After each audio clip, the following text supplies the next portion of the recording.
Ayd, Rich and Selmo. It's great to have you aboard. We got a lot of great stuff to get to today. All kinds of things. Really, really exciting stuff. And it's good to have you aboard. It really is. Check us out on the app, of course, and of course, Facebook and YouTube Live. We're there right now. For today's opening rant, you know, one thing that I always struggle with every year and every season is sort of the de-escalation of the pace of the volume of games in whichever sport has been preeminent for the preceding month or two, or longer in some cases. Like for example, right now we're heading into the first weekend of football in 4 months, 3 months, where there hasn't been at least 7 or 8 games.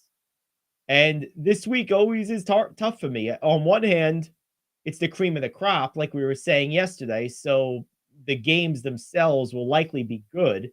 And of course, it's exciting because we're building up to the Super Bowl over the next couple of weeks. But on the flip side of it, kind of concurrently, it's also winding down the best time of year as a sports fan, which is basically October through December. You have just a lot of things going on. I mean, between in those months, you have in the beginning you have everything. You have football, baseball, basketball, and hockey. After baseball wraps up, you have the Christmas extravaganza of the NBA to look forward to.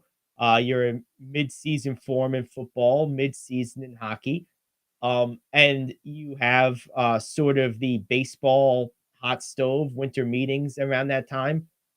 January is one of those pivot points, mid-January, where baseball is well in the rearview mirror. All the news has happened already, and we're still a good month or so away from like anything useful. Uh, and basketball is sort of in the dog days of winter mode, like pre All-Star break. And, we're just in game like 47 right now, so it's like just kind of the middle of the grind. Same with hockey, more or less. Those seasons more or less are concurrent to one another. And we're getting to a point now where we're going to be scaling down football. Now, obviously, the playoffs are awesome, but it's always a challenge for me to kind of get like used to the new season. It's like the sports version of getting used to the seasons of the year where you don't know. It's in like March or maybe like September or October. Do I wear a sweater? Is it t-shirt weather? Do I need the winter jacket? It's going to change every 2 hours because I live in New York and we get all 4 seasons in one day. It's kind of like that. It's like I can't. I have to get used to it. that's how I'm feeling right now. A little melancholy, I have to say. Like it's kind of a bummer to me that there's only 4 football games instead of 10 or 12. Like, and I know that they're better games, and I know we're watching the best teams and we're playing for the title at this point. Like, I get all that, and that's all really exciting and awesome, of course. But I'm gonna miss the just the volume of it. I do. It's like when there's an NBA night when there's 3 games, like we had yesterday, 3 or 4 games. It's weird. It was weird. It really was. It's different not having football on Thursday or Monday. Yeah, you just get used to a cadence, that, and maybe that's the best thing about football from my perspective as a broadcaster, is it sets just a perfect, comfortable cadence for your week. It really does. It's like an alarm clock that you like. Like it's like a it's like it's just is something that's on your calendar that gives you like clear instructions of, okay, this is what we're talking about when, and everyone wants to talk about the same thing. So it's not even like you're just taking the lazy way out. It's the lazy way out that everyone's talking about anyway. So it's the best of both worlds. You can be lazy and you can still hit all the things that people want to talk about because that's what they're talking about. And it's an adjustment. It is. I mean, more for us because now we have a different type of show over the next several weeks. Certainly after the Super Bowl, that we've Oh, had for the don't last. worry. The NFL will give you stuff to They talk always will. about. Well, They that's always the do. beauty of sports. All sports are like that to some degree or the other. There's always off-season news, and usually there's enough stupid athletes that do stupid athlete stuff in the off-season. Yes. So but it's a little different. And you get comfortable, at least I do. You get comfortable with the cadence of the season and you miss it. And not even talking just as a broadcaster, just as a sports fan too. It's like it's weird that like, okay, it's not all day Sunday, Thursday night, and Monday night. Now it's like, Sunday. And that's it. Like Well, Saturday this week. this After week, that, you're just Sunday just Sunday. fan. Yeah, this is the last week of Saturday games, right? You need cheering up, That's Gary. right. I should give you a coaster. Hey, Boban. Can't have coffee cup without a coaster. That's right. I got my iced coffee here. So I have some of my fine Noble coffee. it's the best. Give them a free plug. Why not? It's right down the road here. Noble Coffee Roasters. They're awesome. It's so good. It really is amazing. Oh, that is the smoothest coffee I've ever had in my life. It's unbeatable. I completely agree. And what's great about it is it's really not that expensive. A pound of it is $16, which No, it's not. That's not terrible for like a high-end, awesome dark roast, which is what this is. And if you get two at once, hey, it's less shipping cost.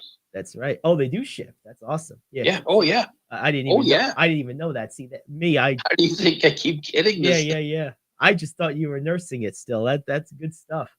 It's the best. I can't nurse coffee. No. Coffee's not for nursing.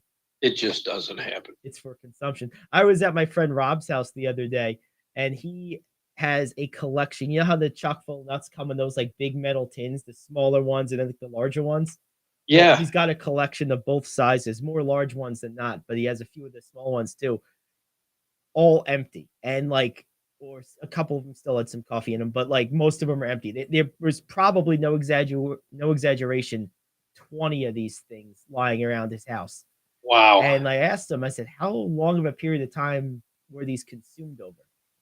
He said, a few months. What? Animal. Hey, see, I get rid of them right away. But yeah, that's one thing. Me too. But think about it, Rich. 20 coffee cans in just a few months, 5 months, whatever he said. Like, what? Those big ones last me a month and a half. That's what I'm saying. And he had like probably 15 of those. What does he have, the neighbors over for coffee every day? Or it's an animal. I don't know. Which isn't a bad thing. No. A couple people drop by, you throw on a pot, Right. Nope, that wasn't it at all. It's a crazy stuff. But yeah, no, I'm really excited. Look, you have a lot to look forward to the next couple of weeks with football, and then you have the NBA All-Star game coming up, which is always a spectacle, if not exactly a competitive game. But it is. I think the NBA All-Star game of all of them has the most value in the sense of, because the NBA is an individualistic, star-driven league, having all those big-name people together in one place is attractive to like casual fans in a way that the same thing is not attractive to the same level in the other sports. It's nowhere near a good game. It's a junk game. Of course, everyone knows that. But every All-Star game is in every sport, of course. But with basketball, because of the nature of how the sport is consumed, being an individualistic, star-driven sport, that kind of convergence of all those big stars does have some value that maybe other All-Star games lack. True.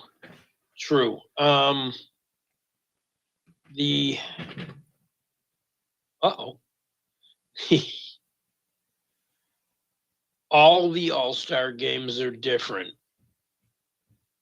The MLB All-Star game had this spurt where it counted for something, and it doesn't now. The Pro Bowl, the NFL version of an All-Star game, is not even going to be a game anymore. Well, we've been talking about that for a couple of years as a logical option. Well, it's different skills competitions, which I'm fine with, Me too. but I don't need to touch football games. Right. No, we don't. Uh, Yeah, no, the I agree. NHL All-Star game doesn't have the same impact as the NBA one does. Nope. It's a little more interesting because it's 3-on-3 and it's more novel. Yes. Thing that attracts the non-serious NHL fan is not the All-Star game like it is the NBA. It's the New Year's Day games, the outdoor games. Yes, that's pretty cool. I even Or think those are cool. NBA All-Star game just gets everyone. Yes, it's like an event. It's really more of just it's almost more of a Hollywood production than anything else. Yeah. It's like a basketball version of the Oscars or something. Like it's really like the red carpet event. Oh, it is.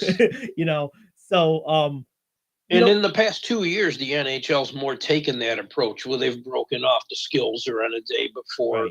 Right. And I don't even care about the game, but the skills are fun.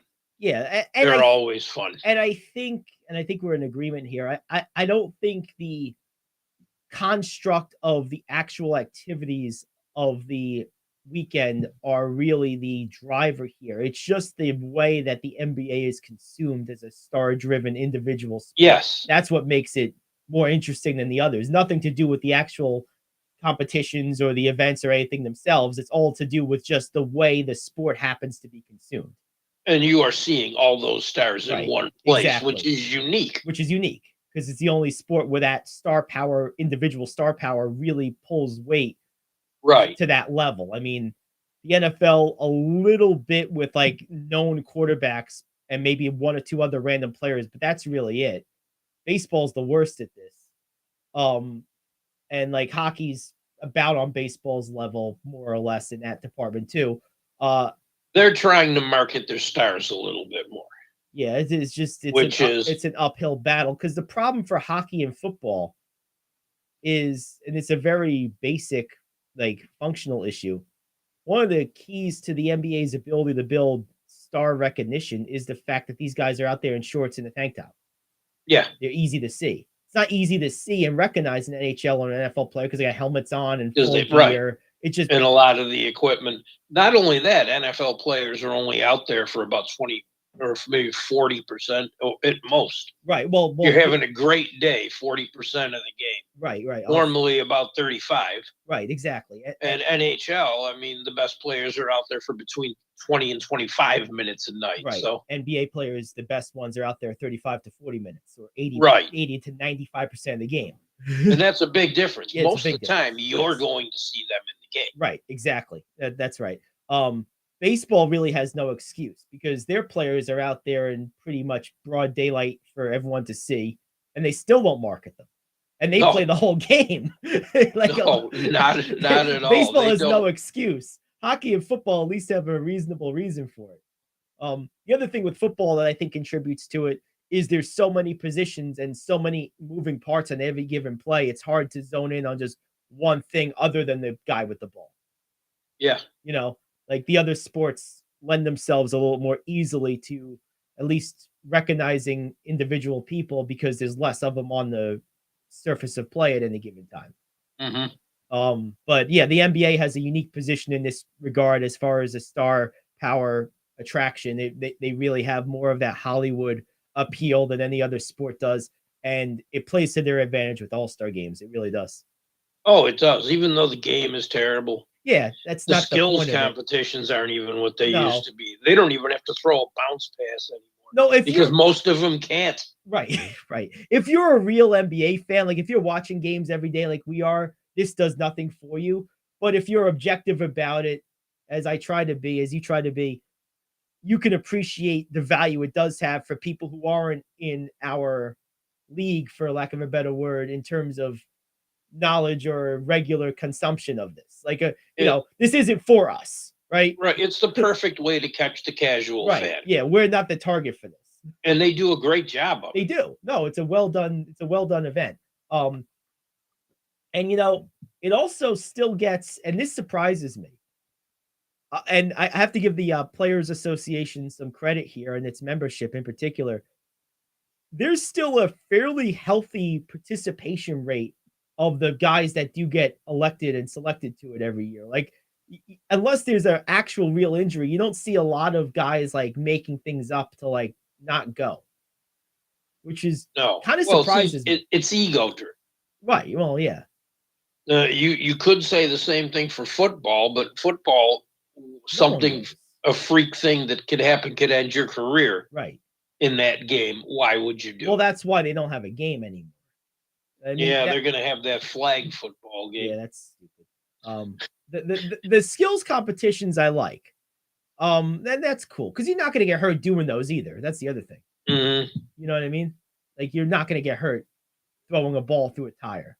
Right. If you do. One thing the skills competitions have proven over the past maybe 7 to 10 years is that the big man is not at a disadvantage in these anymore. That's very true. That's an excellent so many point. Big men could handle, pass, move the ball just as well as the guards. Yep. And they have to take less strides in the sprinting part. That's an excellent point. It really is. And that's fun. I always root for the big guys in them. Oh, yeah, absolutely. Well, good stuff. That was an interesting conversation. Let's take a break. We'll come back. We'll do the radio question of the day. A lot to get to in the NBA. One of the games we talked about last night, there weren't a lot of games. Like we said, there's only 4. One of them we talked about heavily. And, well, let's just say the star showed out. Embiid, fat or not, is still a problem. Oh, yeah. So we'll talk about that. But next is the question of the day. Kawhi showed out. Hey, there we go. Kawhi, too. There we have it. All right. We'll be back. Question of the day next. Gary Ayd Show here in the cave. Do you want to save money on your next flight? Then pick up the phone and call. That's right, call. Because the best prices are not online. They're with SmartFares. See, SmartFares has special deals with the airlines. When they have unsold seats, they use SmartFares to fill them. So you get airline tickets at crazy low prices. They have access to great prices and discounts at over 500 different airlines. Plus 300,000 hotels and rental car companies. Their prices are too low to publish online. With the extra money you'll save, you can book another trip or treat yourself to dinner or shopping. So stop searching all of those travel sites to find the lowest price on your next flight. Let one of our SmartFares expert travel agents find the best price for you. Call SmartFares today and get ready to see the world with a fat wallet. 800-370-2460. 800-370-2460.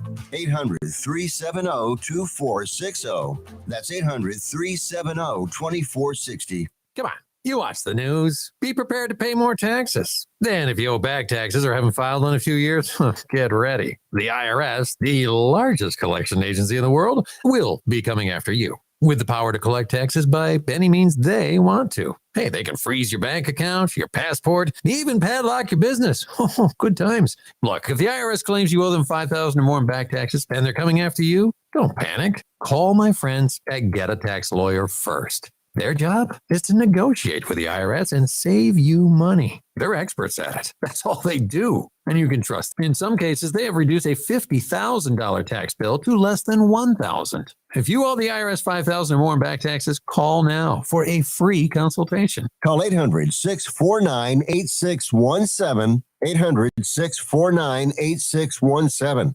800-649-8617. That's 800-649-8617. All righty, here's the radio question of the day. Some folks you just can't reach.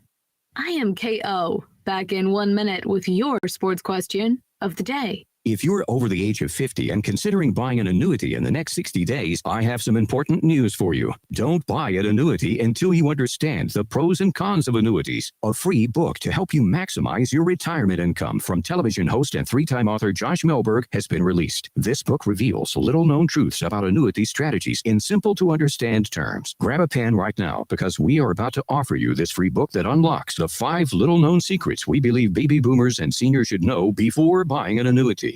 Call 800-948-5749 now, and you'll receive a free copy of Josh Milberg's book, Next Gen Annuity Strategies Revealed. As a bonus, we'll also send you a copy of The #1 Mistakes Retirees Are Making with Their Investments Today, and a free DVD on how you can get up to 33% more income in retirement. Call 800-948-5749 now.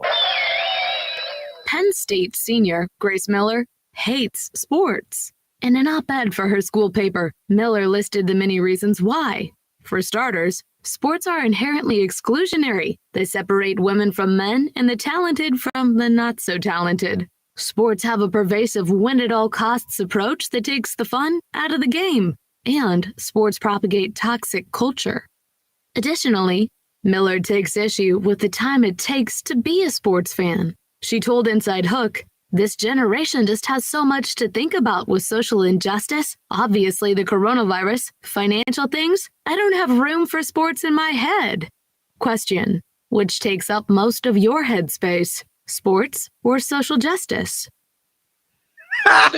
Thinking is hard. Oh no, the humanity! God forbid I gotta walk my Multitasking dog is so and check tough. my mail at the same time. Oh, honey, you got a lot to learn in life. You got problems. Oh, baby, I don't even know where to start with that one. All of that's insane. Well, first of all, let's go through these a little bit. Male and female separated. Yes, there's a reason for Well, that. on On the field. field, That's what they're talking about. there Yes. are males and females in stands at each event. Yes. So Yeah, they're not separated. we're The talking athletes are. about on the field. Yes. So we're talking about the sport itself. Okay. So I think that's a stretch. Well, men and women play in different leagues because they are different. Okay. Established biology 0.0101. Not even 101. This is 0.0101. You learned this before you knew what biology was. At least you should have. Sorry if you missed that day of kinder dance. But you know. You should have made it that day. That was an important lesson you missed. All right, so that's point one. Point two, naturally exclusionary, separating the talented from the untalented. Well, that's called life, sweetie. If you suck at something, no one's going to select you for it. If that hurts your feelings, I'm sorry. Well, I'm not, but Wait till they get out of college and get a job. Yeah, right. Yeah, well, if you If you go into the workforce and a company hires you to sell widgets and you can't, they're going to separate you from the ones who can. Yes, that's how this works. That is called life. Yes. This is how life works. So sports is a good example of life. It's a good teacher of life. You again, apparently were absent that day. All right, so that's point number two. Point number three, naturally exclusionary, win at all costs. Takes the fun out of the game. Well, no, the fun is trying to be a better version of yourself and rise to the competition. You've never heard Eye of the Tiger? I mean, come on. Like, what is wrong? What is wrong with people? How can you possibly think this way? It's so antithetical to just reality. Like, everything she said, there's nothing wrong with any of that. Like, she's got it 100% backwards. There's nothing exclusionary about this. It is selection by aptitude. That is how the world works. And it doesn't matter if it's sports, if it's work, if it's social settings. If you can't read the room, you're not going to be a good social butterfly. If you can't read the room, you're not going to be a good politician. If you can't hack it as an athlete, you're not going to be selected for the team. If you suck at sales, you're not going to win the trip to Bogota because you didn't sell enough stuff. This is how the world works. And if you suck as a spouse, you're going to get divorced 100 times. Ask J-Lo. She's even married the same guy more than once, and he made the same mistake twice. My God. But yeah, that's scary. It's just how life is, man. There's not time because of social justice things. Yeah, there are some serious issues out there. But you know what the great elixir for that is? Sports can get you together with all different kinds of people and take your mind off of those things. That's right. Right. You don't have to think about any of that 24/7. Or And here's if you are, it's a pretty pathetic life. it's a horrible life. And here's the other thing to kind of piggyback off your elixir comment. A lot of times, because we obsess about stuff, we've all done this in one facet of life or another. When you constantly think about something or obsess about something, it absolutely becomes bigger than it actually is in reality. And social issues are no different. And one of the things you find with sports, because of its quote unquote toxic culture and exclusionary nature, what it does is it unifies the participants under one set of rules and just procedures. And what happens in that unified state is you realize that something like, let's just take everyone's favorite social issue, race. All of a sudden you realize actually it's not that big of an issue. It's made out to be a bigger issue than it is, but when we all get Yes. together, it's like, hey, we're just people. So sports is actually healthy for demonstrating that some of these social issues that they talk about incessantly and make them out like if you walk outside, you're going to get bashed over the head by some lunatic in a white gown. Like that, you realize, wait a minute, that's television. That's not real life. I'm living real life right now. And hey, Yeah. that white person's just as cool as my black friend from back home, or that black person is just as cool as my Spanish friend from back in college. Oh, And we're kind of all the same. We're not that different. You realize that through sports. At least you should. okay, this person's not a sports fan. I understand. Some Fine. people aren't. That's Fine. it. But fine.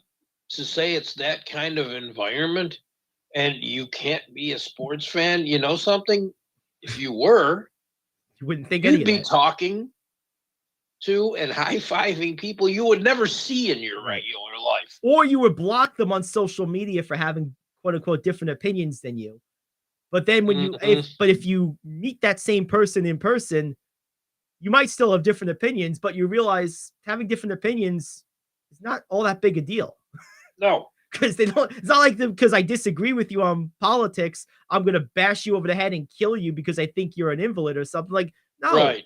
like that's not how the world really works. You have to, bottom line is get off television, get off social media, go live life. You'll realize life is a lot nicer than it's made out to be on mass mediums. It just is. I duck a lot of the political stuff on social media. It's exhausting, Oh, it is exhausting. And which is why I skip over it. but like the thing is, Because your opinion, whether it's the same or different as mine, is just that. it's an opinion, right? Well, and the thing is, we have the advantage of being old enough to have established our mental filter capabilities and sort of world sensibilities to at least some degree. You so more than me, but both of us, prior to all of this being out there. People who are in their 20s and teens right now didn't have that advantage, so it's Right. more important than ever that they are actively involved in non-digital real life, because otherwise they have no Yes. way of getting the reality message that we're throwing through here. Right now, if I'm a 17-year-old listening to me and you talk about this, I understand why they would just think of us as two old guys, bashing the youth. But the Right. truth of the matter is, sometimes as guys with gray hair or no hair, sometimes we know something because we've lived it. And I'm telling Right. you, as sure as I'm sitting here right now, it's 100% that if you play sports or become a member of a dance club or become a member of a rock band or become a member of Odyssey of the Mind, anything in-person activity, unifying activity, it's 100% you're going to meet people who are different than you. And it's 100% that you're going to realize those people, while different than you, are not bad people and are not all that different than you. That at some point, people are people. And generally, we all want the same thing. We have just different ideas of how to get there. Well, And you're and not this going to learn is- that online. Right. Online will think if someone disagrees with you, if this guy voted for Trump, he clearly wants to kill you if you're black. And that's just not true. It's just wrong. But you won't get that online. You have to learn that in real life. And this is something the schools, I mean, starting in high school, don't get people ready. They don't prepare people for it. Oh, no. Schools never were good at preparing people for real life. They don't. Well, no, I no, mean, they never have. they never But, have been. I mean, they weren't any good at it 20 years ago when I graduated high school either. I learned and more in 1.5 years of community college that I learned in 14 all years before that. Like, it was horrible. It's a big waste of money. and you know my story. Learned more in that 1 year that I was near the water than I did through all those years of school because Yep, I learned about people and life. that's it. No, that's the truth. That's how it works. And this is, it doesn't matter. And you're not a sports fan. You know, if you join the chess club, Yep, winners are going to get rewarded. that's right. It doesn't matter Right. what you do. No, it's true. If you join the marching band, Right. if you can't keep in time, you're not going to be there. That's right. No, It doesn't mean you're being excluded. It means you need to put the phone down and practice and a get little better. more. Well, because that's Yeah. the other thing. Certainly, there's such a thing as natural aptitude for stuff, and it's a huge factor in what we can and can't find success at in life, each individually. There's no doubt about that. But there's also no doubt that practicing, like Rich just said, will make you better. Now, I happen to believe, and this is a kind of a philosophical thing, but I happen to believe in the teachings of John Maxwell, one teaching in particular, which is this idea that we all have our natural proclivities. And if you have a natural proclivity at something and you work at it and focus on it, you could become an A or an A plus at it and really make an impact with it. But we also all have our natural blind spots that we're not good at. And yes, if you practice something that you're naturally a D at, and you go balls to the wall and really work at it, maybe you can get to be a C. But that's not a good use of your time. You're better off taking your natural Right. ability, honing it, and getting great at the thing you can be great at. So that's some people believe in being well-rounded. Some people believe in specialization. That's a personal philosophical decision. I personally fall into the specialization camp with that stuff. But the bottom line to this diatribe is uh, you have to practice no matter if you have natural ability or not, because let's just say you have two people, this person who doesn't like the world and another person. Let's say they both have natural ability for something. Let's say they're both expert complainers, because clearly this person's at least that. You could be a really good complainer if you practice. So basically join your political science club and practice at complaining. You'll get good Right. at it. A Even better. griper, as we used Yes, to a call it. griper. Yeah, there you go. You're a professional griper. But I do feel sorry oh yeah, you have to feel for sorry for this people like that. generation because they are bombarded with information 24/7. And it's not the easiest thing in the world to do is switch off. No, it's not. But that's where parents have to come into play here. When you're a college student, though, there ain't no parents around. No, but by the time you reach college age, if parents were around in your earlier years, you should have the tools necessary to be able to say, okay, you know what? I have to unplug right now, or that's not real life because that's on social media. Like what I'm saying is parents have to teach their kids at an early age the difference between the digital world and the real world and make sure they get regular daily exposure to both so that they can make those judgment calls as young adults later. That's what I'm talking about. You want to know something? Most parents either don't have time or don't want to make the time. Then they can't be parents. Because that to me, that's a failure of parenting. Like right now, having a child, the most important thing you can do is teach them the difference between reality and the digital realm, because Yes. it is absolutely a critical life skill, as critical as reading, as critical as writing. This is right up there because you will be lost forever like this person is if you don't get that lesson. Interesting story. I have a friend who's a little older than me, and quite a famous musician. I won't even say who he is. Mhm. Sure, you know. Yep. We've talked about it enough. Yep. When he lived in LA, And he said, old people don't make it in LA. You just can't. Said it's very much a city for the young. Mhm. But he said he's in line at Starbucks, waiting for his overpriced drink. And there's 4 teenage girls sitting at a table, Okay. not saying a word to each other. Hmm. But they're all giggling. He didn't get it at first. And then he realized, wow, underneath the table, they're all texting each other. They're on their phones. Texting one another, Yeah, sitting right there.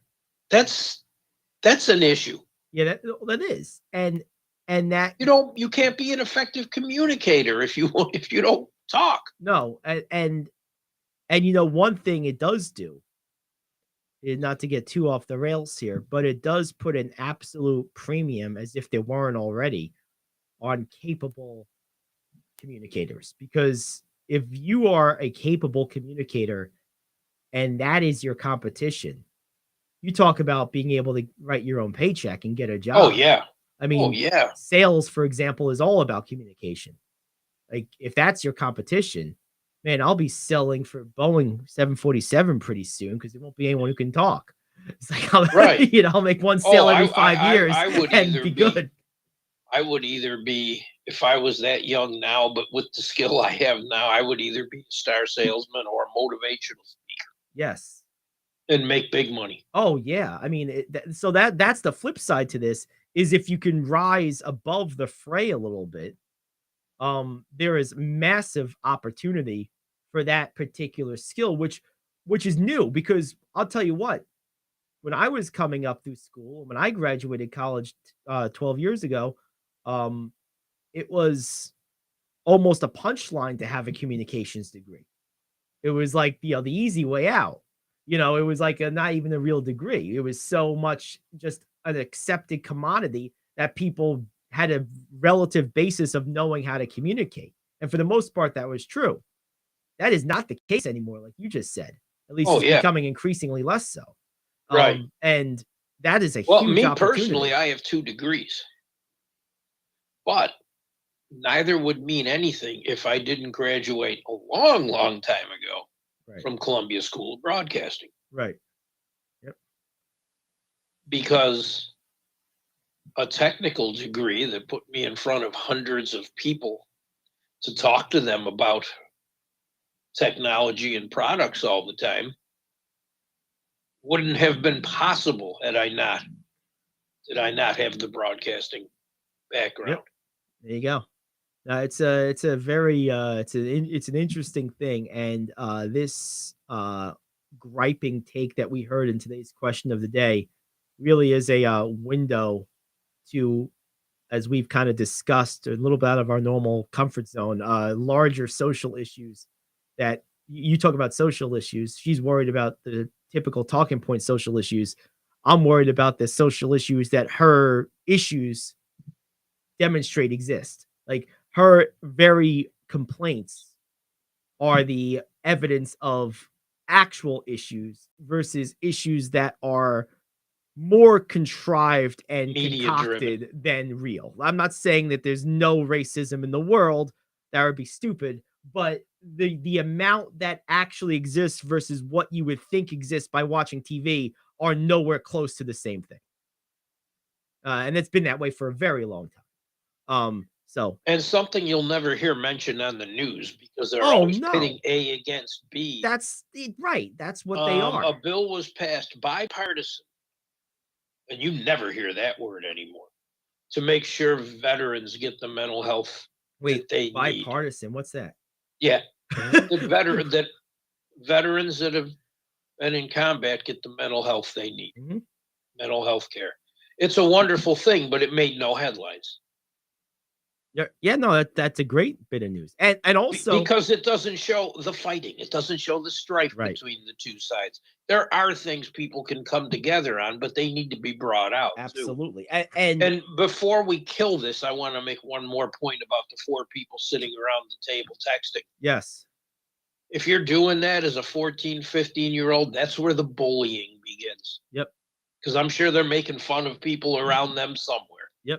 Yep, absolutely. One thing I'll just say too is talking about the bipartisan bill you were just mentioning, the jousting that existed, and then the negotiation and the concession. It wasn't bipartisan in a sense, but it was basically two halves of the Republican Party with the Kevin McCarthy speakership.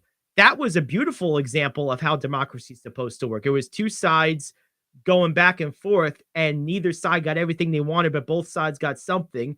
And that's Right. what's supposed to happen. That's healthy. That's normal. That's good. You want to see more of that. And, all you saw on the news, to your point, you saw on the news, divided house and this, that, and the other. But when the actual dust settled and the fact that it was a functioning, healthy congressional display, they didn't talk about that at all.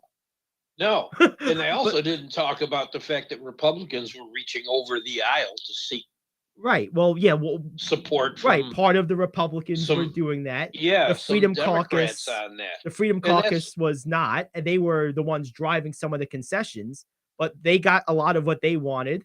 And the more moderates that were reaching out, to your point, Rich, to the Democrats across the aisle, they got a guy that they're more comfortable with. So everyone gets something. That's the way it's supposed to work. You're supposed to reach across Yes, the aisle. You're right. supposed to work on right. things together. That's healthy. So It is. it's good to see. But And unfortunately, that's a problem with the media. yes, well, the media causes all of that because, like I always say, people aren't all that different from one another. They're really not. Ultimately, we all want the same general things in life. We just have different ideas of how to get them.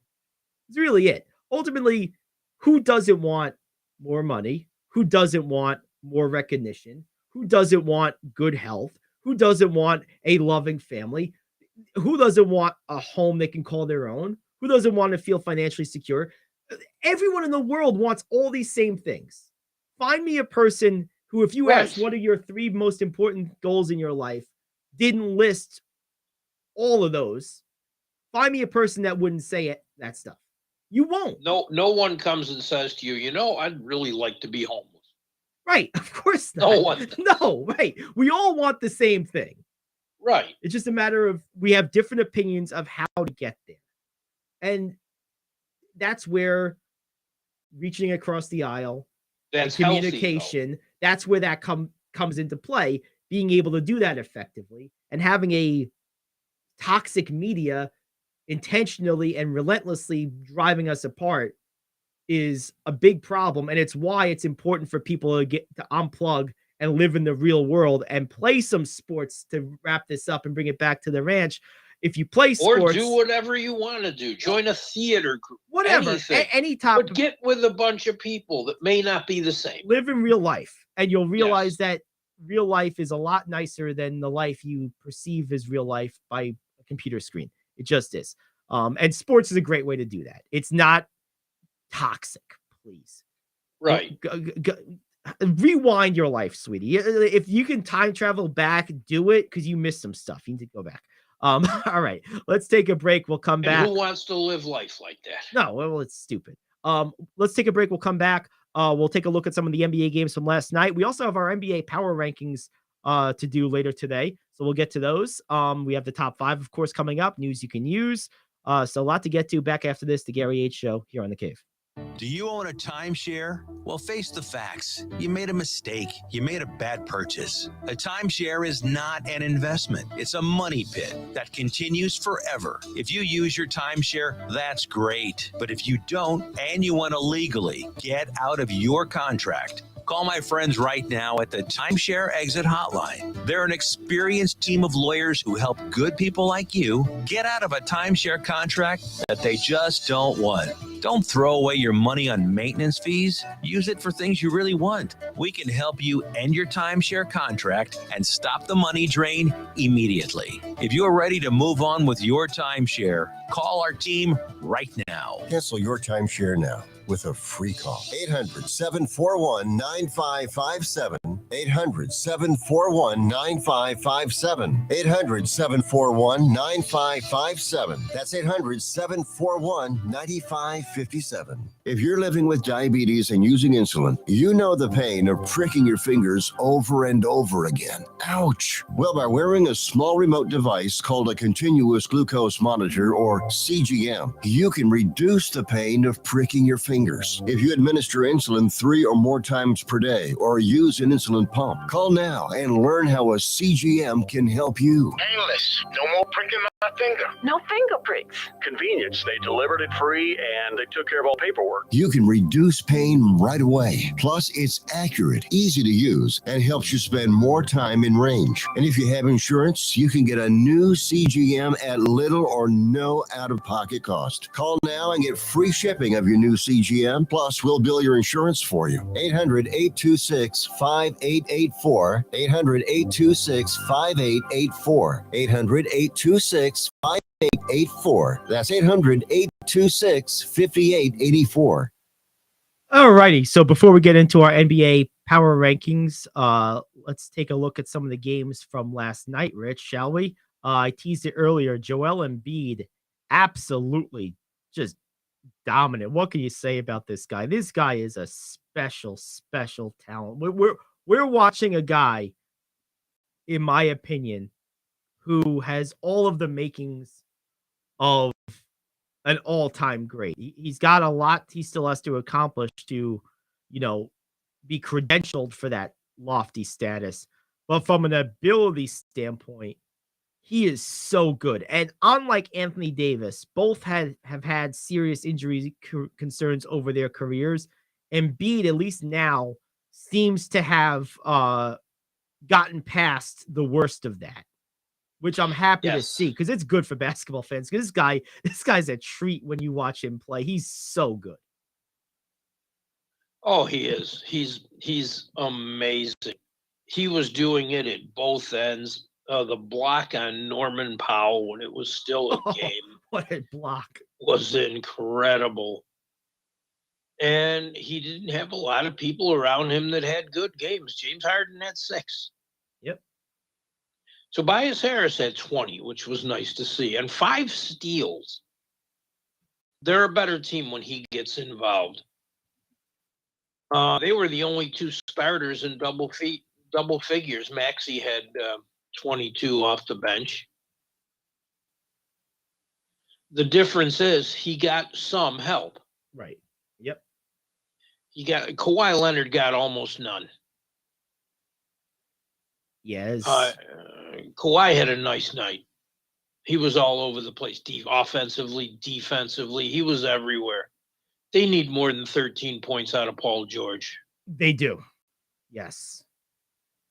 Yeah, that was not enough.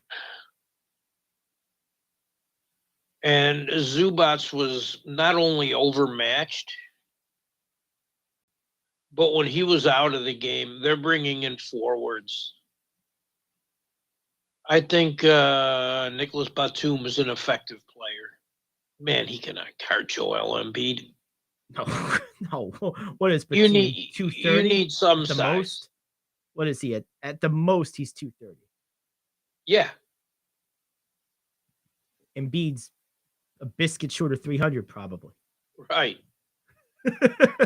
And yeah, you need size. There's no there's no substitute. There's no ifs, ands, or buts about it. Like you said, there's no substitute. Right. If you're not a certain size, you cannot guard this guy. Because unlike some other guys, he knows he's big and powerful, and he uses it. So, he's not going to let you off the hook. Look, where he used to, one of the great evolutions of his career, we were talking about this off air just a day or two ago, Rich. One of the great evolutions of his career is he's radically cut down his three-point shooting. He used to bail guys out some by kind of floating on the perimeter.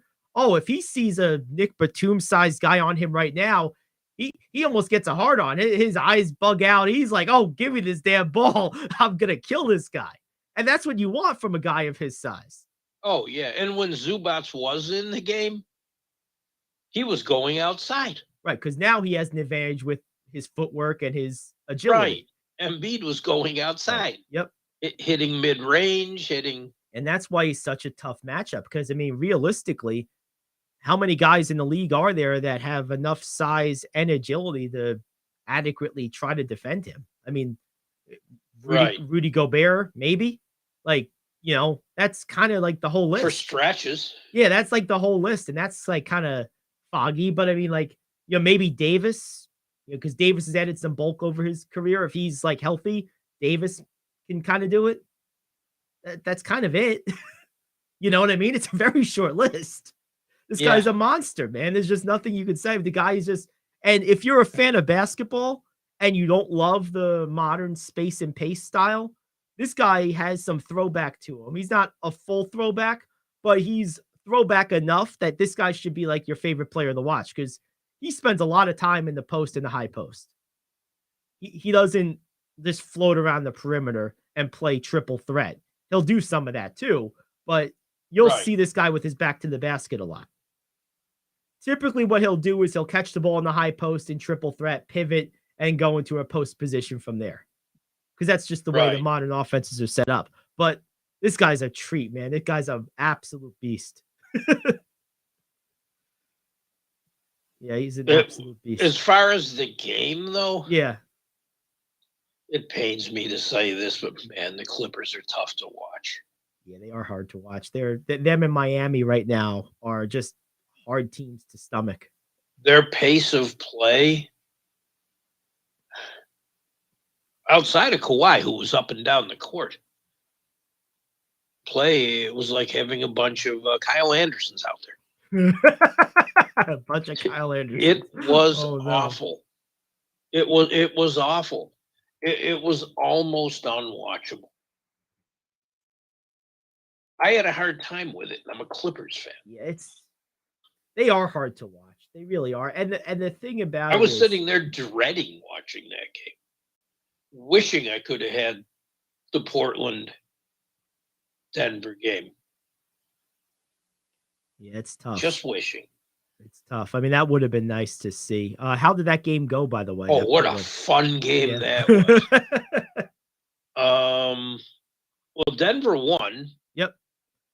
Obviously, 122 to 113. And I'm telling you, Portland's biggest disadvantage, Jokic was Jokic. You talk about post moves. Oh, my God. That's another guy. He had 36, 12, and 10. Nurkic also had 10 rebounds and a few block shots, and I think this was one of Portland's issues. Damian Lillard had 44, and he was brilliant because nobody else was scoring. That's another issue. Nobody else was scoring. Why not make Jokic work on that end? Get Nurkic the ball. Yes. He's effective down there. Yep. Like you said, make Jokic work. Speaking of nobody scoring, we were talking last night about maybe the Nets dropping close to 200 on the Spurs. Nope. Oopsies. 98 points for the Nets, under 100, which is impossible to do in today's NBA, against a team that gives up 1 million points a game. The Spurs give up literally over 120. They lose to the Spurs, and they don't even score 100 against the worst defense either of us have seen in a really long time. Durant or no Durant, Rich, this is no Kyrie either. Yes, both are out. That's true. But that's a problem. This is still ugly, though. I mean, oof. It is. But you need one of the two. You need one of the two. Yep. You need one of the two. There's no question. But man, although someone felt the obligation to score because Ben Simmons had a triple-double. Yep, that's true. And they had 3 guys off the bench that scored very well. T.J. Warren had 19. Sumner had 13. Cam Thomas had 15. But your other starters, Royce O'Neal with 5. Joe Harris, nothing. Yeah, Joe Harris is disappointing me. He's too good of a player to be this invisible, this consistently. Like, yes, he's too good. I need more from Joe Harris. I do, on a consistent basis. It's one thing, it's always interesting. Whenever we talk about coaches in the NBA, in terms of guys losing their jobs, getting new jobs.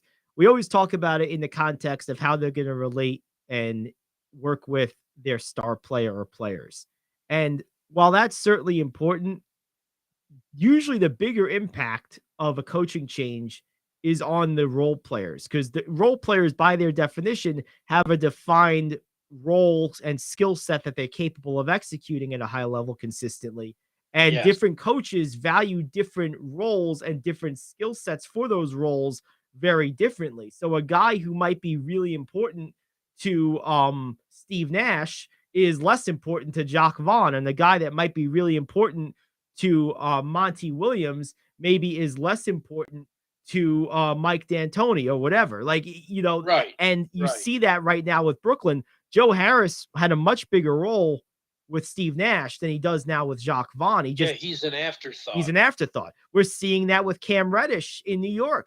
Thibodeau, well, it's nothing to do with him. He had a real role in Atlanta, with Nate McMillan. So different and he's a nice player. He's a nice player, but it's a fit, and that really matters for role players more than it matters for stars. It does. It's a It big really difference. does. Sometimes it can be just a change of mind of the same coach. Yep, that happens. How else do you explain the situation with Duncan Robinson in Miami? That is weird. That's a strange one. I know he's hurt right now, but that's a strange one. Isn't it? And that was almost inexplicable, because not only was it a change of mind, they gave him the contract and then they changed their mind like 5 minutes later. It was like living buyer's remorse. Right. Like, wait, just 5 minutes ago, he was like the chosen son. He was the talk of the town. You gave him this big contract, like, oh, the little guy that made it. And now he's glued to the bench, dead bolted to the bench. No reason for it. What? And not for nothing, but you guys need points.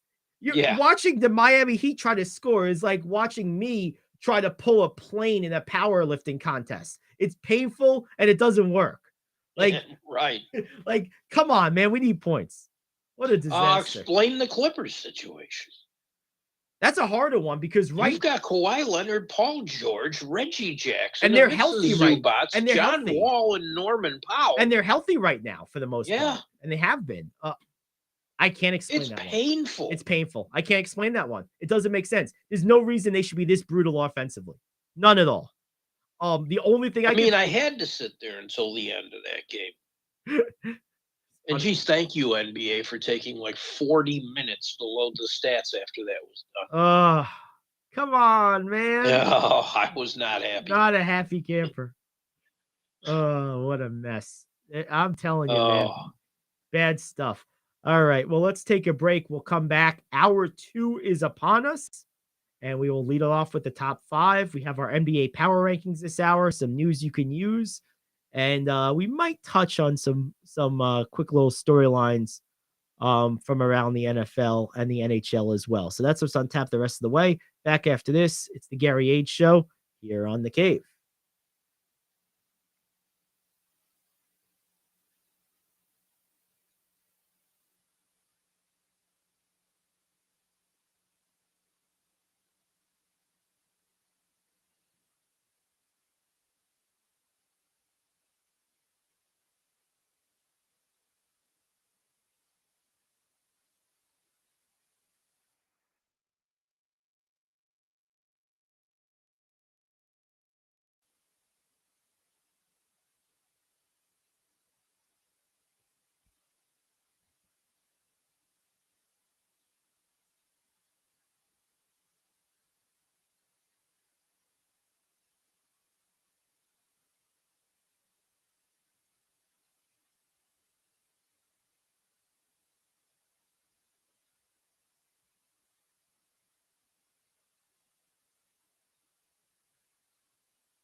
Gary Ayd Show here on The Cave.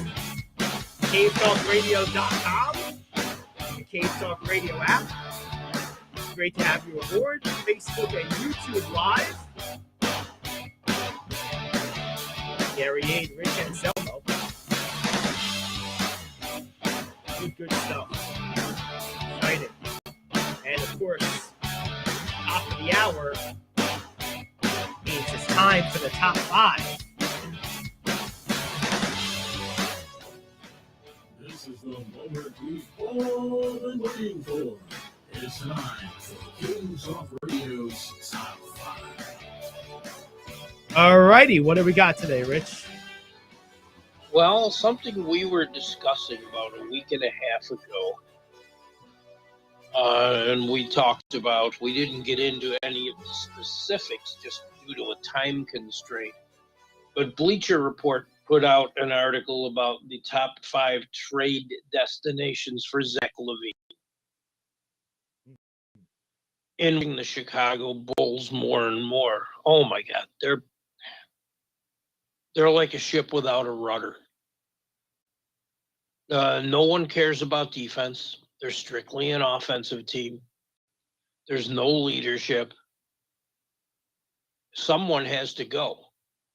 You could possibly get more for LaVine,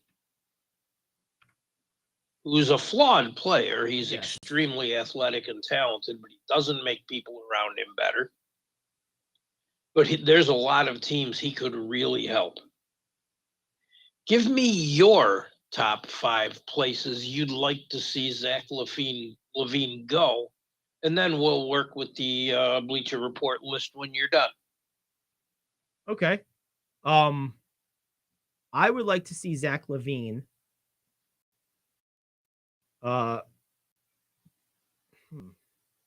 There's a few places I could see him going. I really think he could help the Lakers. I really do. I think this team needs more athleticism on the wing. I think they need more scoring punch outside of LeBron that they can rely on because Davis is so unreliable. It's amazing that they're still scoring. I know that sounds weird because their scoring numbers aren't the problem. It's their defensive numbers. But those scoring numbers are overinflated by the just otherworldly performance of LeBron over the last month or two. And it just seems foolhardy to expect a 38-year-old, 20-year veteran to continue to do this. He seems to be doing it, but I would feel better with another younger, capable, regular nightly option, someone that I can rely on. I could also see him helping a team like the Clippers, not the Clippers, the Cavaliers. They have a lot of issues with size on the perimeter. They do struggle to score some nights. They have a great defense. So even if he's not going to be particularly useful on that end of the floor, they have enough guys on the team where they can compensate for that defensively. So that's something that I really like as an option. I'm looking at other teams because, I mean, I guess I'm just assuming contending teams, but I guess it could be elsewhere. A team like San Antonio, I think could use a defining player, like just a guy that people know who's a good player and still in his prime. And they would have the younger assets that Chicago would ostensibly look for in a deal for him. And they clearly don't care about defense there right now, so he can slack on that end to his heart's content. It seems like Pop has gone full on grumpy man now. He just doesn't believe defense exists anymore. So he's like, the hell with it. Just score more points than them. He's gone full on village grump. Let's see some other teams. I mean, the thing is, Zach LaVine, flawed and all, like you said, Rich, is a really good player. So there should be no shortage of teams that could potentially use him for the right deal. I mean, I think a team like Look, I think Milwaukee should be in play here. At this point, I'm getting worried about Chris Middleton, and they need another reliable scorer. They do. And even if Middleton comes back, you can play those two together. Yes. So that might be my favorite. And they have pieces that they can move for him potentially. I'd be remiss if I wouldn't want to move on from the problem if I'm Milwaukee is, man, I just love their roster so much. I don't want to trade Portis or Lopez, which probably one of those guys would be in the deal. Right. But I think Levine could help them. I really do. Trying to think of some other teams. I think Denver could benefit from him. Porter Jr. is sort of not Porter Jr. Michael Porter Jr. Yeah. He's sort of unreliable health-wise. And even with him, their mid-roster, their wing roster leaves something to be desired. So I could see him helping them quite a bit, and he would fit in with that free-flowing offense beautifully. He would benefit greatly from playing alongside Jokic. So those are some teams. I think maybe Denver is my favorite of the ones I've mentioned. Wow. Okay. Interesting. Because I think he would fit in well there. And they could use an extra athlete on the perimeter, on the wing, I mean. That they could. Well, rank them. Oof. And then we'll go through their list. Okay, I'm going to go Denver number... They've mentioned a few teams you haven't, so... Okay. I'm going to go Denver number 1. I'm going to go San Antonio number 2. I think the Spurs just need a guy that fans can at least know who he is. They're not going in that direction, though. No, they're not. But this is my They list. want Wembanyama. Well, I don't think Zach LaVine makes them really much better on the court immediately. I really don't. Just all by himself. I think he just gives them someone to build marketing campaigns around. Yeah. But I would go Spurs number 2. I'd go I probably would go Lakers number 3. I would go Milwaukee 4, although that one gives me hesitancy because I don't know who I would feel comfortable trading for him, but I just really want a stable, reliable second scoring option. You'd have to give up some serious salary cap. Yeah. Maybe it is Middleton that I move, perhaps. I don't know, but and then 5th, how about trying to think. How about the Pacers? I think the Pacers could really use a guy like him. He would provide them a different dimension that they don't currently have. So yeah, we'll go with the Pacers 5th. Would he take the ball out of Halliburton's hands? No, I don't think so. I think you play him on the wing alongside Halliburton. I think you play him off ball along with Buddy Hield. You have those two guys off ball on opposite wings, running wide on the opposite wings with Miles Turner in that dunking zone and in that high pick and roll with Halliburton. And I think that's a nice foursome right there. Interesting. That's an interesting 5. All right. I like it. We haven't done one of these in a while, and I've been waiting to get back to it. All right. So who do they have? They have the Miami Heat. That's a good one. They need offense. It said they're badly in need of a talent. Yes, that's and Levine true. Would make a lot of sense short and long term. Second, they have the Memphis Grizzlies. I do not agree with this one at all. Yeah. Does he make them better if you remove either Desmond Bane or Dylan Brooks? No, absolutely not. I don't agree with that one either. No, Brooks is too good of a defender to lose, and I like Desmond Bane better as a player. Yeah, I do too. No, Uh, I wouldn't make that move. I agree with you 100%. That doesn't make any Third sense. is the Lakers. Yep. This makes sense Yep. because it would basically be Levine for Westbrook. You'd probably have to throw a draft pick in Mm-hmm. because Westbrook's an expo.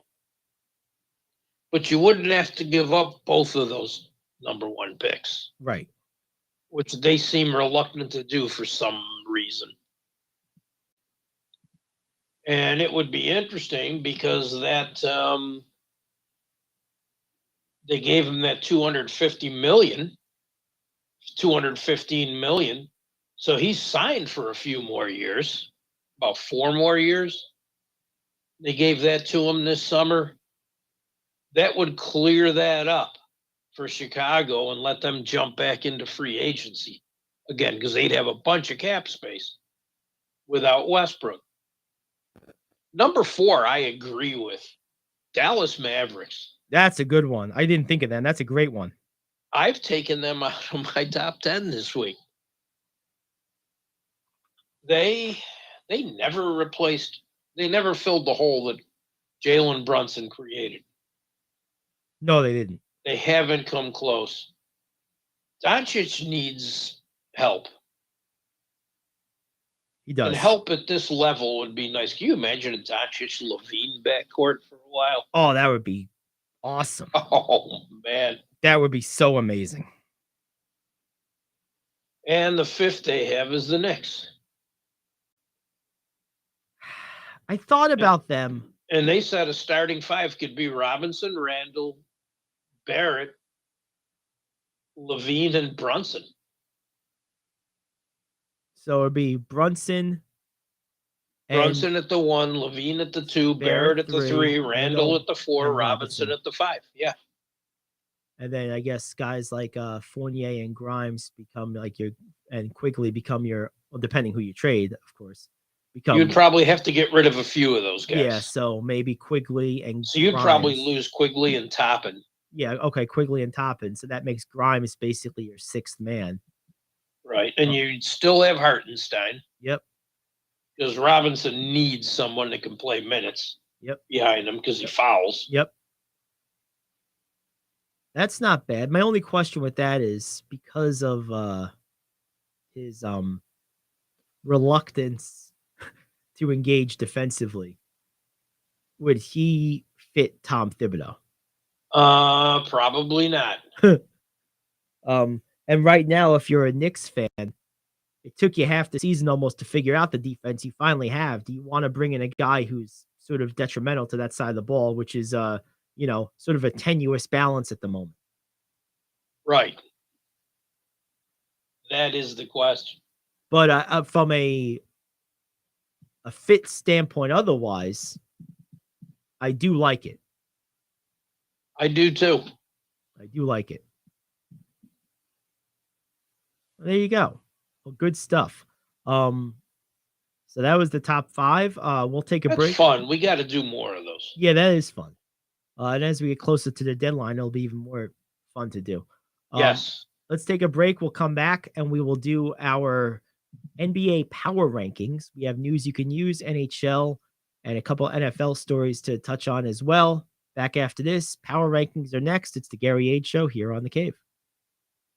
Do you want to save money on your next flight? Then pick up the phone and call. That's right, call. Because the best prices are not online. They're with SmartFares. See, SmartFares has special deals with the airlines. When they have unsold seats, they use SmartFares to fill them. So you get airline tickets at crazy low prices. They have access to great prices and discounts at over 500 different airlines. Plus 300,000 hotels and rental car companies. Their prices are too low to publish online. With the extra money you'll save, you can book another trip or treat yourself to dinner or shopping. So stop searching all of those travel sites to find the lowest price on your next flight. Let one of our SmartFares expert travel agents find the best price for you. Call SmartFares today and get ready to see the world with a fat wallet. 800-370-2460. 800-370-2460. 800-370-2460. That's 800-370-2460.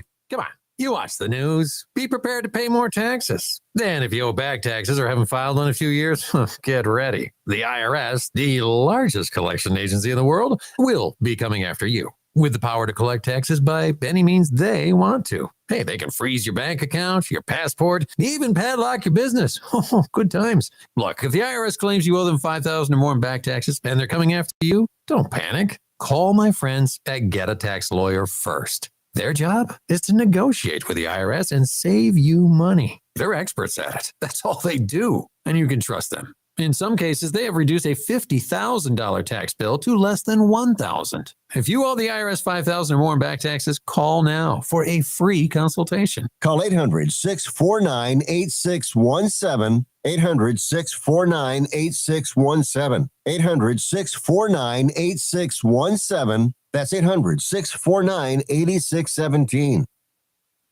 All righty, we're back. And it's time now for our NBA Power Rankings. Rich, lead us off. Okay, in the first spot, I have the Denver Nuggets. They have just been winning games. They've won, 7 straight now? 17 of their last 20. They're in first place in the conference.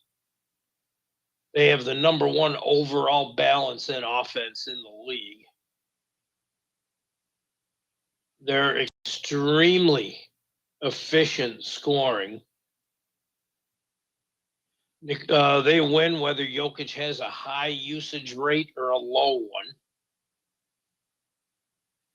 one. There's just nothing I don't like about this team right now. Could they use a little something? Yeah.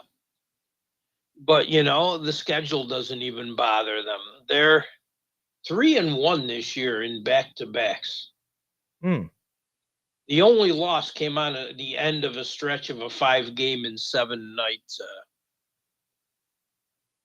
part of their schedule, which is nuts. That is a lot of games. And I hate the term that the NBA likes to use, rest disadvantage. No, it's a back-to-back. Okay? I don't like rest disadvantage. Rest disadvantage. What a crappy term. It is. It's so, they're trying to be so politically correct. Drives me nuts. Number 2, I have the Celtics. They're back. They're in control of the conference. Bucks and Sixers are still chasing. The Nets have fallen off a little bit.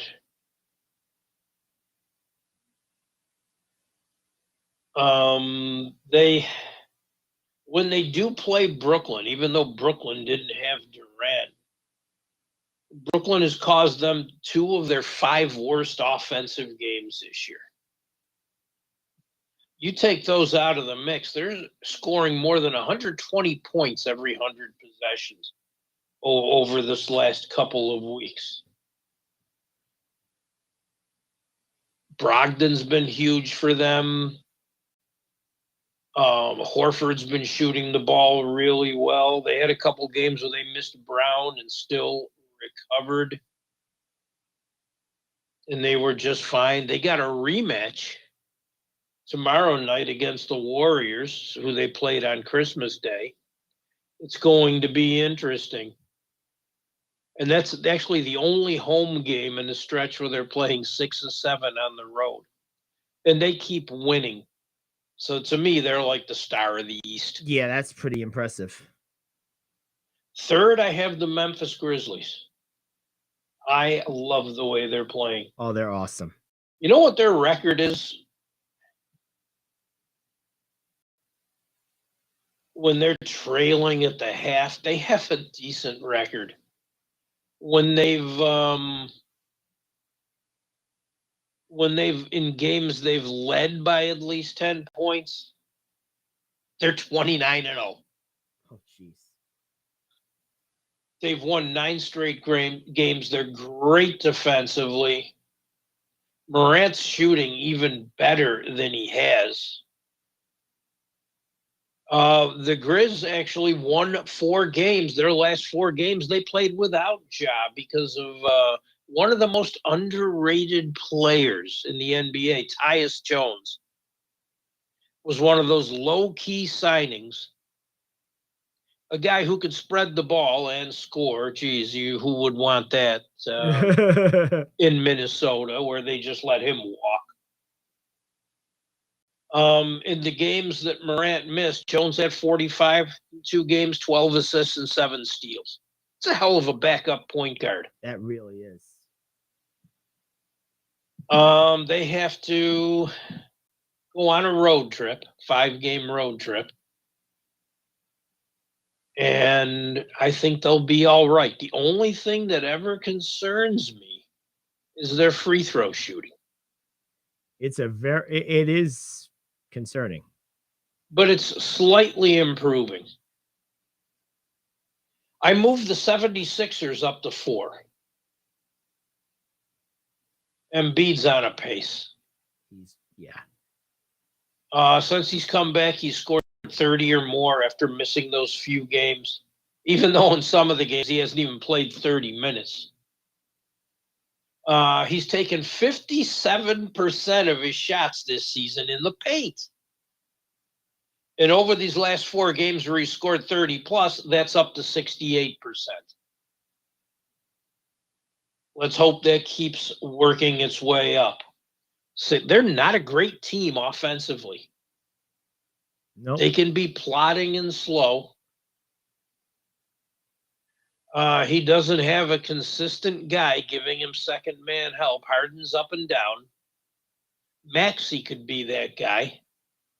And I'd like to see him playing more. And if they continue to actually remember that Tobias Harris is part of the team, they can get up even higher. This is a nice team. Could use another option or 2 off the bench, and I think they could address that at trade deadline. But I like the way they're looking. Yeah, I mean, that's one of those teams that is driven by its top guy, and they're going to go as far as Embiid takes them. I mean, we can play around with the semantics, get another piece here or there, but like the bottom line is this team goes as Embiid is going to go. Right. And as long as he's healthy, they could go always. Yep, absolutely. And their coach stays out of the way. Ranking these teams is tough. Even with injuries. I have the New Orleans Pelicans 5th.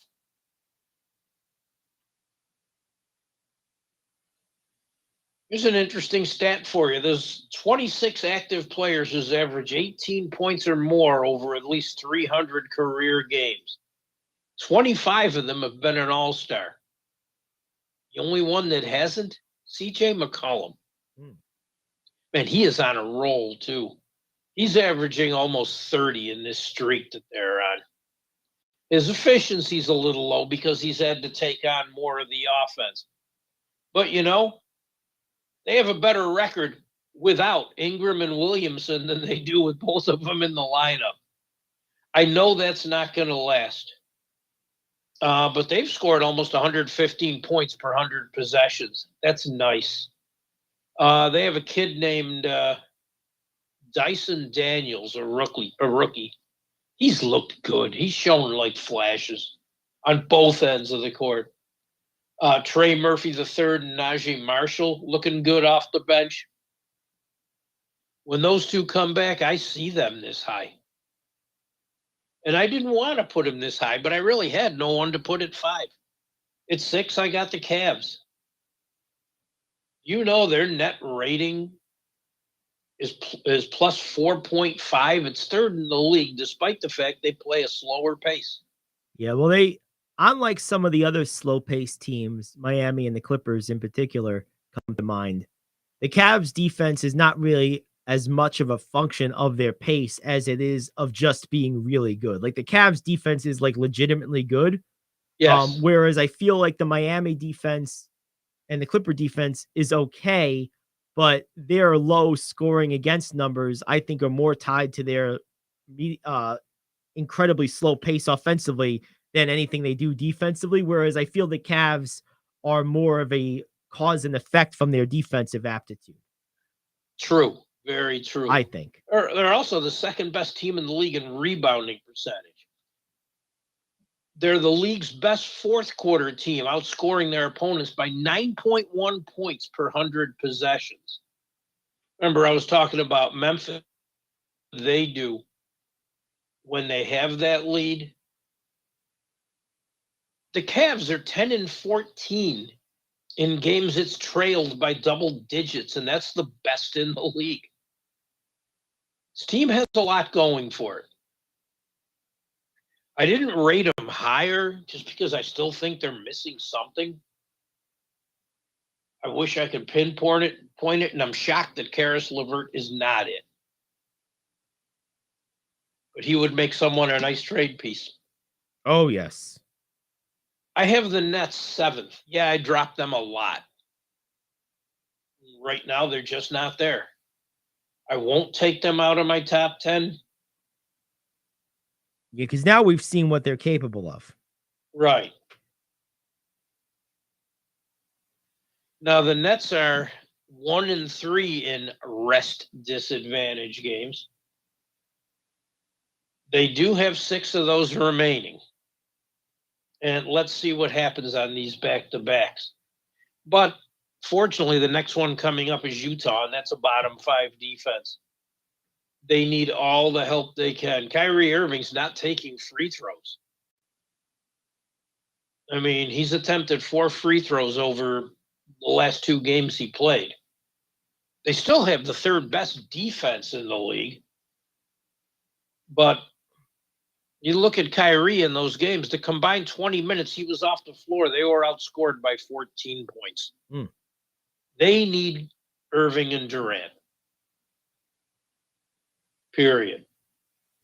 I have them 7th. It got tricky for me. I have the Bucks at 8th. Their net rating is just so low. It's a plus, but barely.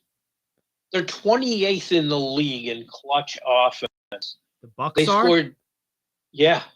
Wow. Scored 92.9 points per 100 possessions with the score within 5 in the last 5 minutes. But they have the best clutch record, the 3rd best clutch record, 14-6 with 5 straight wins in games that were within 5 in the last 5 minutes.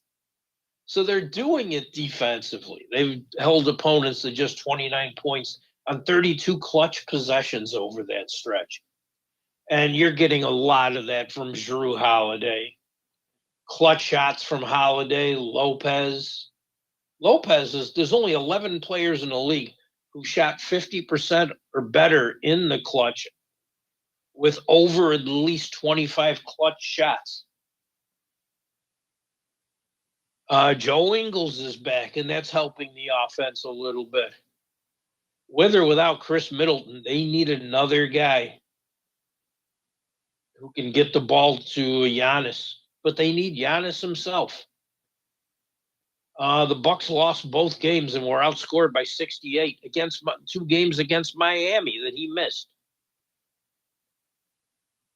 0-3 without him in January. They need him. They need him to be him. Just a half a game separates them from the Cavs. And I don't know how much longer that's going to last.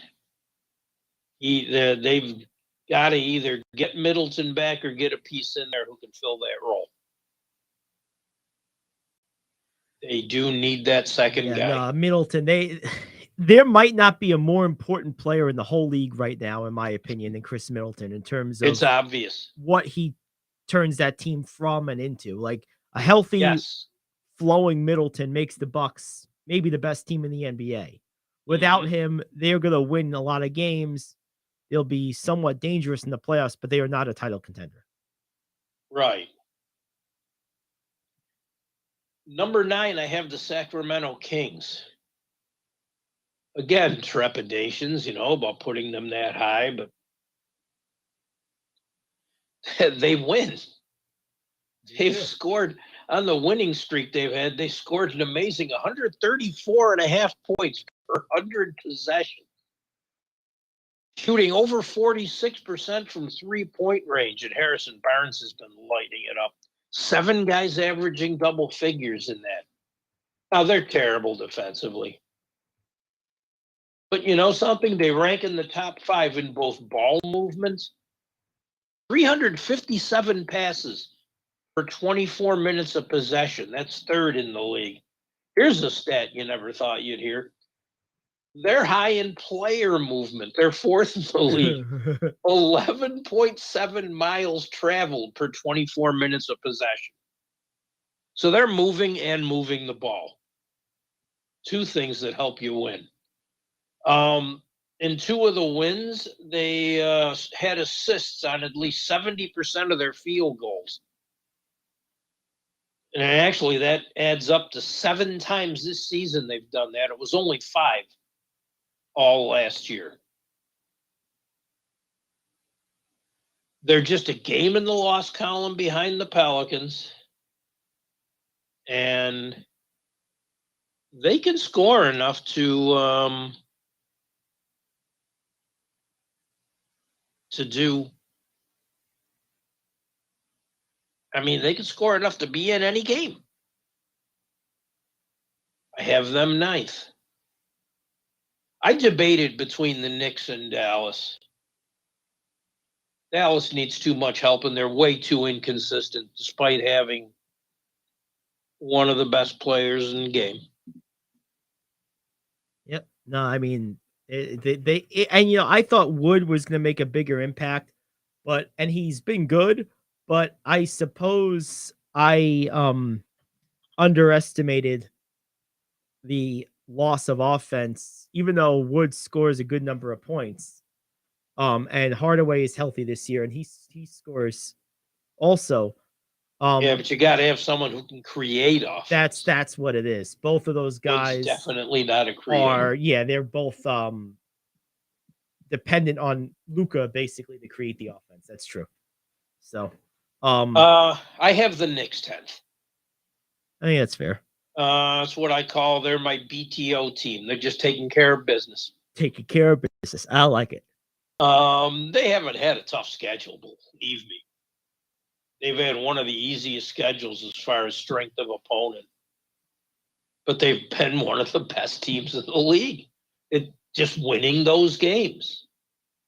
They're 21-8 against the 18 teams that are no more than 2 games over 500.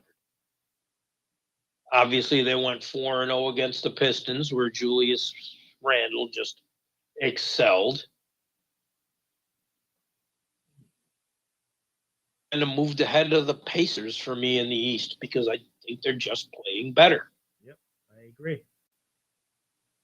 Now, the Knicks have more rest advantage games coming up. They haven't had rest advantage games this year.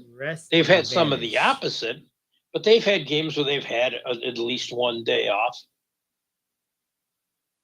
So they'll get, I mean, every other team's had one except the Knicks. They'll get some of those.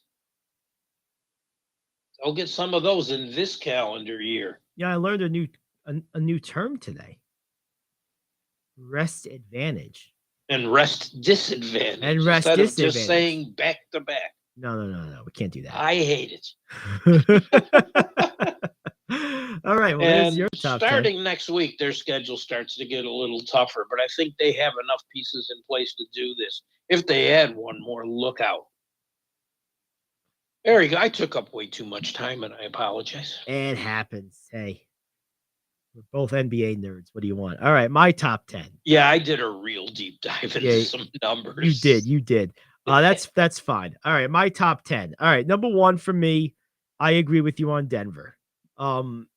Jokic is playing again like an MVP, and I think right now, maybe more so than there has been in a long time, I think there's a very clear, almost MVP caliber class of player in the NBA, and then a drop off from there to your rank and file stars. So like right now, I think the MVP class is Giannis, Jokic, Doncic, Embiid, LeBron. That's my 5, exactly.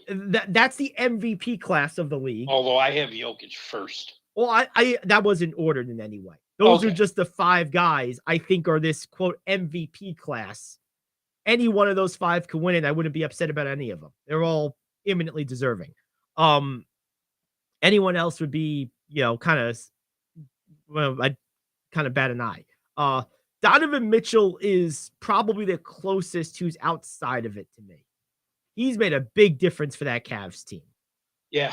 He'd probably be number 6 just outside of that. But anyway, so that said, Jokic is playing like an MVP again.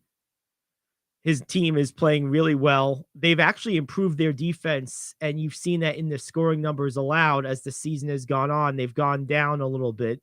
Their free throw shooting is not awful, but it's not as good as you'd expect a team to be that shoots 50% from the field and 40% from 3. It's odd to me that they only shoot 74% from the free throw line with those 2 factors. I don't even know how to explain that really. It's That's just caught up though. It was around 73 and now it's 74.5. yeah, it's trending in the right direction. It is. Yes. So I have them at number 1. I still think they're a little light in the wing area athletically, like I was saying before, particularly when Porter's not out there.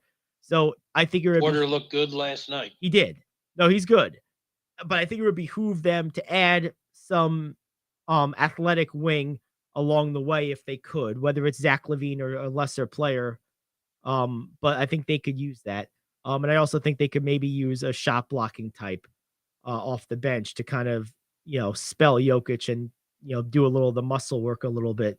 But those are semantics. They're playing great. They're a great team, and they're the best team in the NBA right now, in my estimation. Close behind them, just like you, I have the Boston Celtics for all the same reasons you laid out. I mean, you talk about a team that doesn't need any athletic help on the wing. This is the top of the class. I mean, these guys are absolutely monsters athletically. We were talking about it yesterday. Jason Tatum is as smooth as silk out there. Just a huge, huge player. And, obviously Jaylen Brown is right there with them. And then you have guys like Smart. And we know the whole roster. I mean, they're just so good. And they're playing good again. So and they're deep. They're deep. They're just good. So that's number 2. Number 3 gets hard for me. The rest of this list because there's a lot to be desired, but I'm going to stick with you so far. I'm going with Memphis at 3. John Moran is special. These other guys they have, whether it's Bane or Brooks or Jaren Jackson, Steven Adams, they all play their role brilliantly. They're all really good. They're well coached. I think this team is awesome. I do think that free throw shooting is going to be a Achilles heel at some point. I think it's going to be an agonizing end to their season as a result of untimely free throw misses. And I think that's going to be something they're going to have to address to get to that last level, which is competing for a title. I think it's going to leave them just short this year, but they're certainly excellent. So I got them at 3. Number 4, I mean, this gets harder and harder. I mean, because there's such a drop off after the top 3. Yes. I had the Nets there last week, though. Yeah. I mean, I'm going to put them there still. I think, but not at 4. I'm going to go at 4. I'm going to go Cleveland. I think Cleveland plays a complete game on both sides of the ball. I think they're very consistent. I think I had Philly for it. You did. I like Cleveland's depth, particularly the front court. I like their clear order of operations at end of games. We know where the ball's going. Everyone knows their role at the end of the game. The only problem I have with Cleveland is they can go through cold spells offensively, and they do have those really small guards in the backcourt, which could be problematic in situational basketball, aka against the Celtics, who have, giants in their backcourt, relatively speaking.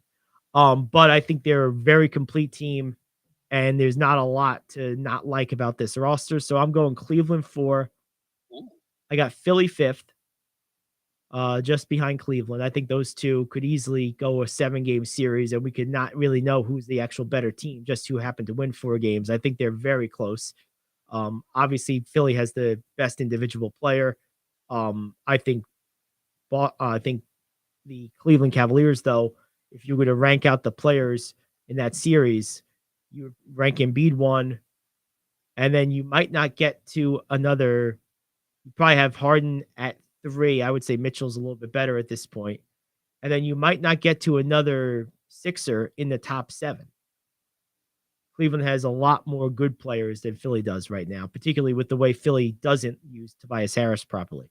But I got them 5.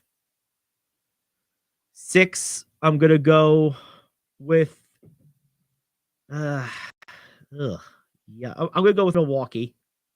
Despite the way they've not played well, they still have Giannis, and I have hope that when they get Middleton back healthy, that this team could really start to look like itself again. Drew Holiday has played great of late.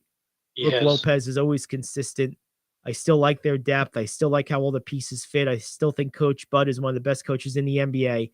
Oh, yes. So I don't want to drop them too far down my list. It's not like they're like teetering around 500. They've managed to have a solid record despite all of the visually obvious lack of offensive punch without Middleton. But I still have them 6th.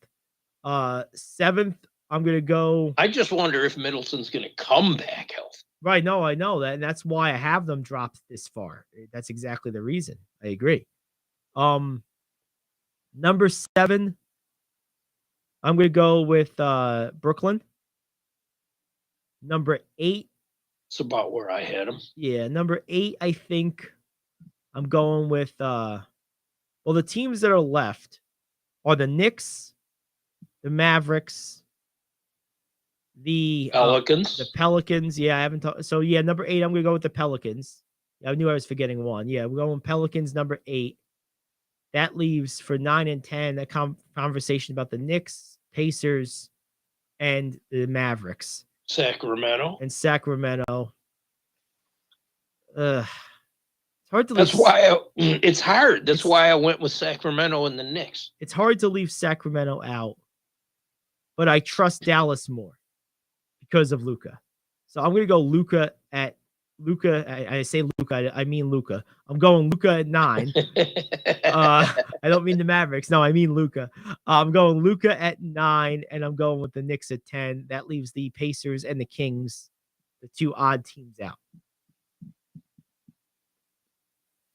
Okay. So there we have it. Okay. We don't really differ that much. No, a little different here or there, but not much. You still had the Knicks at 10. Yep. Like I did. Our only difference is you put the Mavs, I put the Kings. Yep. It was a struggle not putting Dallas in, but to me, they just don't have enough. Yeah, I mean, I understand why you didn't. I just gave Luka the benefit of the doubt over the Kings, and that's really just all it came down to for me.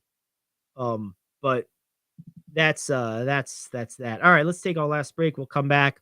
We'll do some NHL and wrap it up with news you can use. It's the Gary Ayd Show. Last 10 minutes or so coming up after this here on The Cave. Are you like me? You have health insurance, but you don't have dental insurance.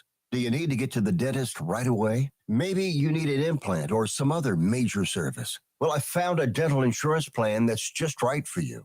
It's called Spirit Dental. Spirit Dental offers a $100 lifetime deductible, a huge network of dentists. And here's the best part. There's no waiting periods. Yeah, that means you can call right now and have real dental insurance for you and your family tomorrow and get that immediate coverage you want. Spirit Dental has plans for just a few dollars a day, up to $5,000 annual maximum, and coverage for implants. Whatever age you are, the dental insurance you need is a free phone call away. Now don't wait, and be sure to ask about Spirit's vision plan. Here's the number: 800-631-9229. 800-631-9229. That's 800-631-9229. Hey friend, life happens and you need money. What do? You call the special toll-free number we're about to give you. We will send you a link to your phone with details on how you can loan up to $5,000. Couldn't you use $5,000 to pay for your rent, pay grocery bills, get your car repaired, or whatever you need? It's up to you. We don't care. We're just here to lend you the money. And we'll lend people money with good, bad, or no credit at all.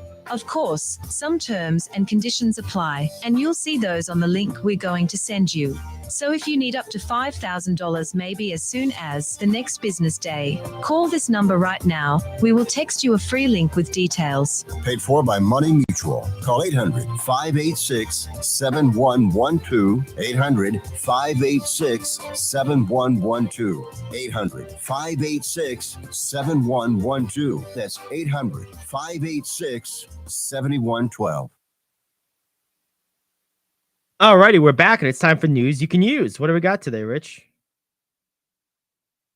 Let me hit the NHL first real quick. Only one game involving a statewide team last night.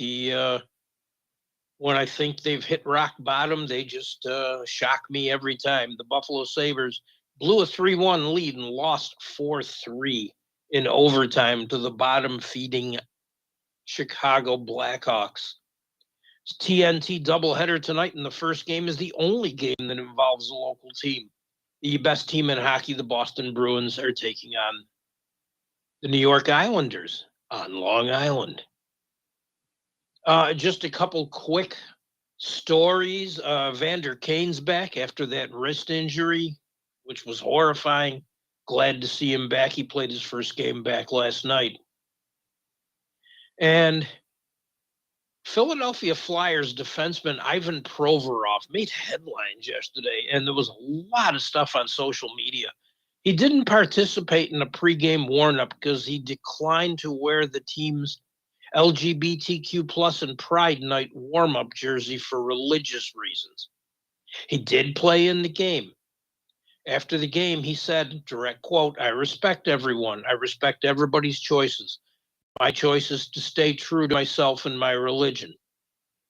He didn't answer questions from the media about it. He did confirm he's a Russian Orthodox. And the Flyers put out a statement. They're committed to inclusivity, etc. And the NHL has embraced this hockey is for everyone theme. The Flyers warm-up had the rainbow pattern on the nameplate and numbers. Players' sticks were wrapped in Pride-themed tape, and all this stuff's auctioned off for charity. Provorov's the only player who didn't go on the ice for the warm-up. They asked John Tortorella if he considered not playing him in the game, and Tortorella said no. With Provorov, he's being true to himself and his religion. Good for him. This has to do with his belief and his religion. It's one thing I respect about him. He's always true to himself, and that's where I stand. I'm happy about that. I'm happy Tortorella took that stance. Yeah, yes. That's good. I'm not shocked because he's his own guy. Yeah, that's good. Okay, let's blast through some news you can use. All right. Cleveland Browns, the worst franchise in sports, proved it again when they fired Bernie Kosar off their radio broadcast. Why? Because he made a bet. Betting is legal now. Yep. In Ohio. They've come into the 21st century. And Kosar made a bet. Pete Rose made the first bet in the state, which I think is great. Oh, that was a great story a couple of days ago. That was awesome. Yes, he bet on the Reds to win the World Series. It's just a great story. That's just a great troll move on his part that I'm sure he got paid handsomely for. Oh, I'm sure he did. Good well, man. Kosar, wearing the number 19 when he played, bet $19,000 that the Browns would beat the Steelers in that last game of the season. If he had won, it was all going to go to charity. And this is why Bernie Kosar was on one of those shows about a decade ago about athletes that blew all their money after they retired because of betting $19,000 on the Browns to beat But anybody. Kosar hasn't blown all his money. Well, he had at that point. He must have recovered because he was featured in a SI documentary done in conjunction with HBO in like 2008. So, oh yeah, he had some very bad advice and like betting on the Browns. Well, no, I mean, serious business advice. Oh. Let's see what else we have here. This was an interesting one. I bet you didn't have this on your 2023 bingo card. Let me see. Vegas Golden Knights goaltender Robin Leonard and his wife have filed bankruptcy in Nevada, citing up to $50 million in debts to dozens of creditors. The reason? Because Leonard is on a business license for his collection of rare snakes. Let me see. My list. This is a business he has. Rare snakes. This corporation that don't have that one. Sells and buys these rare snakes is not doing well, and he purchased them for over $1 million in 2017.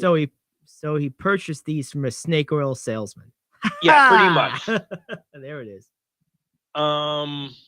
That's not one I thought I was going to hear, but why are you filing bankruptcy? Snakes. Yes, rare snakes. Some good news. Tampa Bay Bucks wide receiver Russell Gage has movement in his extremities after being hospitalized after the Dallas game when he took that hit. That's good news. The Titans hired 49ers Ran Carthon as their next general manager. He was the director of player personnel in San Francisco, and I hope he keeps the head coach. But you know how that is. Yes. The Chargers making a very Chargers move, and we I think touched on it briefly yesterday. Fired Joe Lombardi, their offensive coordinator, after the playoff collapse. And I blame LA Chargers ownership. They don't deserve LA. San Diego Chargers. That's right. Ownership for letting this happen without calling out the head coach. Yeah, I don't understand that. I mean, how this isn't more on the head coach, than the coordinator. The offensive coordinator didn't give up any of those points. Nope, he didn't. That's very true. He scored enough to win. 30 points is plenty. Yeah. The Cleveland Browns hired Jim Schwartz as their new defensive coordinator, and I am hoping the Schwartz is with him. Just for his sake, not for that putrid example of a team. The Schwartz. Well, you never seen Spaceballs? Of course I have. The Schwartz is with them. All right. Well, let's wrap it up. What do we got? One more. Sense of tension's been building in Atlanta between Trae Young and the Atlanta Hawks, and it's just getting worse. It started last year where Young chartered a private flight instead of flying back with the team after a playoff loss. Yeah, it's a bad He was fine. He's just him and Nate McMillan don't get along. McMillan told him if he wasn't going to even come off the bench, don't show up. So he didn't show up. Apparently, McMillan's thinking of resigning. It's so bad. My question for you, obviously what most people are going to do, I don't know how Landry Fields is going to handle this. Do you move the player or let the coach walk?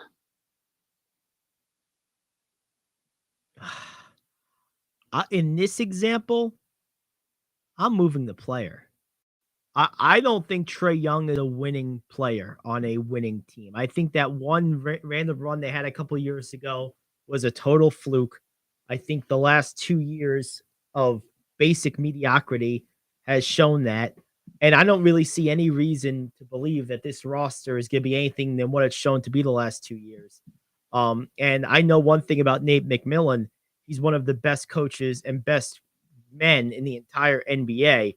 I have a lot more confidence in rebuilding on the fly with maybe a, quote, lesser player under the tutelage and leadership of Nate McMillan than I have confidence in rebuilding around Trae Young with a coach of his choosing. He's not really a player should never choose coaches, but if they're going to, you have to be a certain stature in my mind to be afforded that luxury. And whatever that stature is, Trae Young is way below that stature. He is nowhere near that level guy. If LeBron does this, that's one thing. Kevin Durant's one thing. Steph Curry, which he's never done, but if he had, that's one thing. Trae Young's not anywhere near on that level to do that. I move on from him, get what I can for him, and I trust Nate. In Nate, we trust. I do too. I know we're over time, but Billy Epler addressed Steve Cohen's claim the team needs one more hitter. He says we have a strong and deep lineup already. Want to tackle that tomorrow? Yeah, why not? Billy Epler. All right. Okay. All right. Well, that does it for us. We will see you guys again tomorrow, 10 to noon. Enjoy Rick Tittle up next here on The Cave.